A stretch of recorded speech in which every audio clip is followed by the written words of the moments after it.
حالت یہ حسد بغض کین عداوت یہ نفرت یوتامت واتناون جب ہمیں کچھ نہیں چلتا ہے اس دلس مزاسن سوچن کہ یمس کیاز کر پروردگارن ترقی یہ گوس ون ختم گسن یم سن کاروبار گوس بہت گسن اس کی یہ ترقی اس کی یہ عزت یہ شہرت یہ دولت یہ سب ختم ہونی چاہیے لیکن دن بدن اللہ تبارک و تعالی اس کے مال و دولت میں عزت میں اور بڑھاتا جاتا ہے نتیجہ یہاں پہنچتا ہے یہ نہیں یہ مسکین چن چلا یہ جا کر جادوگروں کے پاس جا کر اس پر جادو ٹونے کروانا شروع کر دیتا ہے.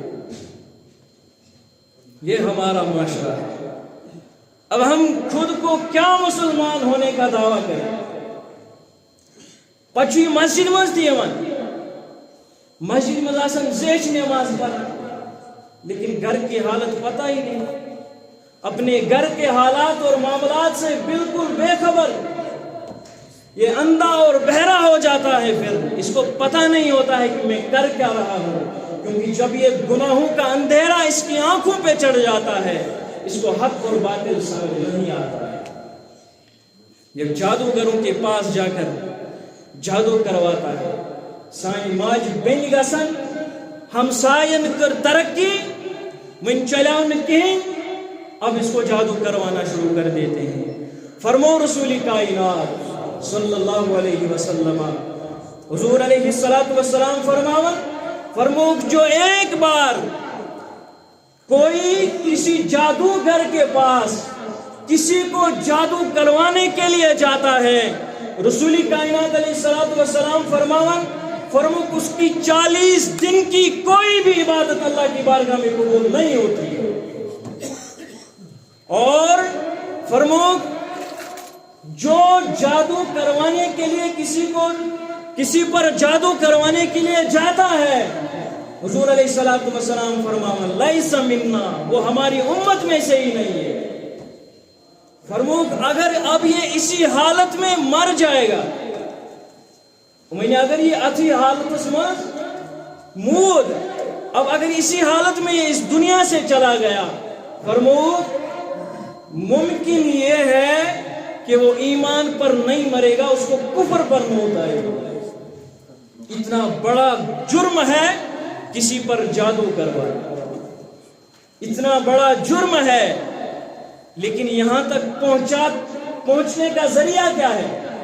یہ ہے حسد، یہ ہے کین، یہ ہے بغض، یہ ہے عداوت نفرت اس انسان سٹیجس پر واتناون کہ یہ دوسرے مسلمان بھائی پر جادو کرنے لگتا ہے.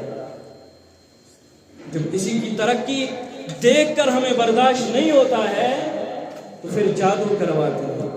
گسن سانی ماج بین تمن جادوگرن نش جن کو کلمہ پڑھنا بھی نہیں آتا ہے، گسن ہتس باب وندائی زو وندائی کیا کرے تا یار بابس بیچارس پانس ایمانس لوگ داب سے کیا کرے، وہ کیا کرے گا ہمارے حالات کو.